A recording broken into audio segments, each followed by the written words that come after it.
Perkenalkan, nama saya Teresia Cleo Putri Lumanteruan. Di sini saya membuat video untuk tugas hukum humanitar tentang pelanggaran HAM berat. Pelanggaran HAM berat merujuk pada tindakan yang secara signifikan melanggar hak asasi manusia dengan dampak yang luas dan serius. Di Indonesia, istilah ini diatur dalam Undang-Undang Nomor 39 Tahun 1999 dan Undang-Undang Nomor 26 Tahun 2000. Pelanggaran ini biasanya dilakukan secara terorganisir dan sistematis, sehingga menimbulkan dampak besar bagi masyarakat dan individu. Kisah para penyintas atau biasa disebut Ianfu atau comfort woman merujuk pada perempuan yang menjadi korban perbudakan seksual oleh tentara Jepang selama Perang Dunia II. Sistem ini pertama kali diterapkan pada tahun 1932 di Shanghai dan kemudian meluas ke wilayah jajahan Jepang termasuk Indonesia setelah pendudukan dimulai pada tahun 1942. Kemudian perempuan-perempuan ini seringkali direkrut secara paksa, ditempatkan di Ianjo, rumah bordil yang dikelola militer Jepang. Mereka mengalami kekerasan fisik dan seksual yang parah, serta kondisi hidup yang sangat buruk. Misalnya Mardiem, seorang penyintas dari Kalimantan Selatan dipaksa melayani 6 pria pada hari pertama dan mengalami trauma berat, termasuk kehamilan yang dipaksakan untuk digugurkan. Sistem Jugun Ianfu adalah bagian strategi militer Jepang untuk menjaga moral tentara dan mengurangi resiko penyakit menular seksual. Namun, banyak dari perempuan ini tidak pernah menerima imbalan yang dijanjikan setelah masa kerja mereka berakhir. Hingga kini, pengalaman mereka mereka tetap menjadi bagian kelam sejarah yang sering terabaikan dalam narasi resmi. Kasus ini dikategorikan sebagai pelanggaran HAM berat karena melibatkan kejahatan yang sangat serius terhadap integritas, martabat, dan hak dasar manusia. Proses perbudakan seksual yang dialami para penyintas Jugun Ianfu melibatkan unsur kekerasan, pemaksaan, penipuan, dan eksploitasi secara sistematis. Para perempuan yang dipaksa bekerja di fasilitas militer Jepang tidak hanya mengalami penderitaan fisik akibat pemerkosaan berulang kali, tetapi juga mengalami trauma psikologis yang mendalam dan berkepanjangan. Beberapa di antaranya bahkan kehilangan nyawa karena kondisi yang buruk, kekerasan berlebihan, atau penyakit.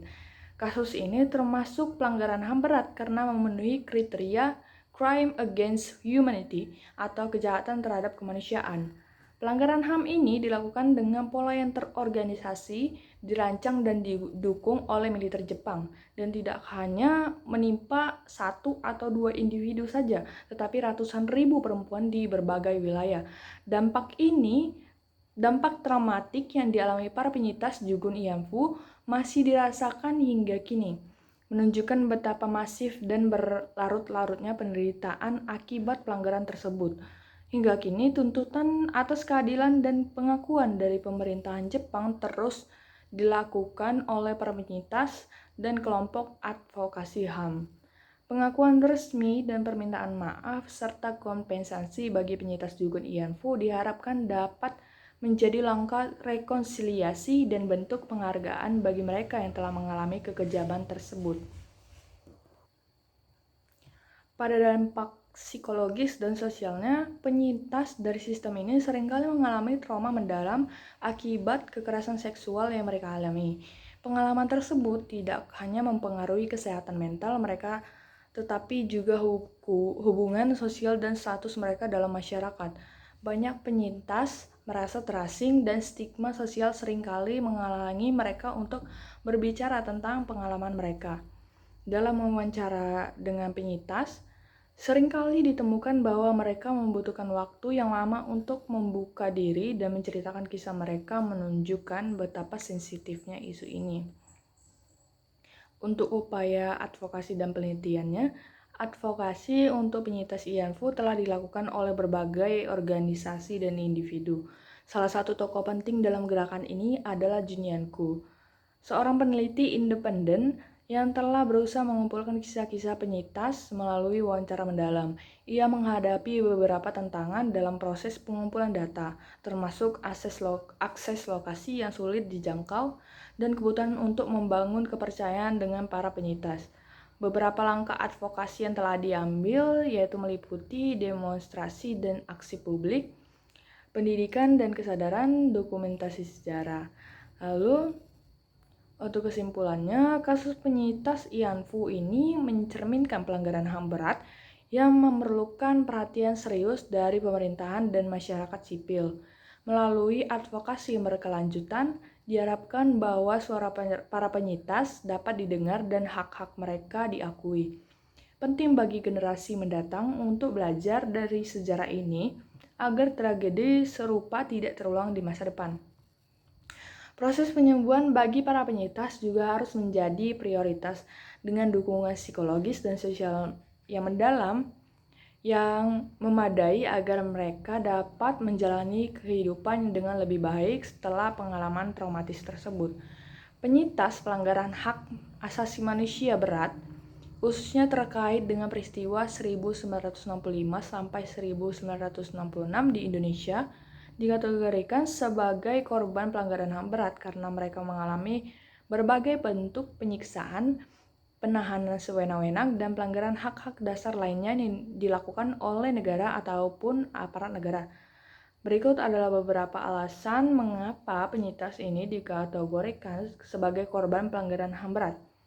Alasan yang pertama yaitu adanya pengalaman penyiksaan dan penahanan sewenang-wenang, yaitu penyintas dari peristiwa 1965 sampai 1966 seringkali mengalami penyiksaan fisik dan psikologis selama penahanan. Yang kedua, kejahatan terhadap kemanusiaan. Peristiwa tersebut memenuhi kriteria kejahatan terhadap kemanusiaan, di mana tindakan yang dilakukan bersifat sistematis dan meluas. Yang ketiga, impunitas hukum. Hingga saat ini, belum ada pertanggungjawaban hukum yang memadai bagi para pelaku pelanggaran HAM berat dan dari peristiwa tersebut. Banyak kasus tidak pernah dibawa ke pengadilan. Dengan demikian, kasus para penyintas atau Ian Fu merupakan salah satu contoh ekstrim pelanggaran HAM berat selama Perang Dunia II yang tetap menjadi isu sensitif hingga hari ini. Lalu, pada kasus ini, Statuta Roma dapat digunakan dalam kasus para penyintas atau Ian Fu sebagai dasar hukum untuk mengadili pelanggaran HAM berat yang terjadi selama pendudukan Jepang. Statuta ini mendefinisikan kejahatan seperti genosida, penyiksaan, dan perbudakan sebagai pelanggaran serius terhadap hak asasi manusia.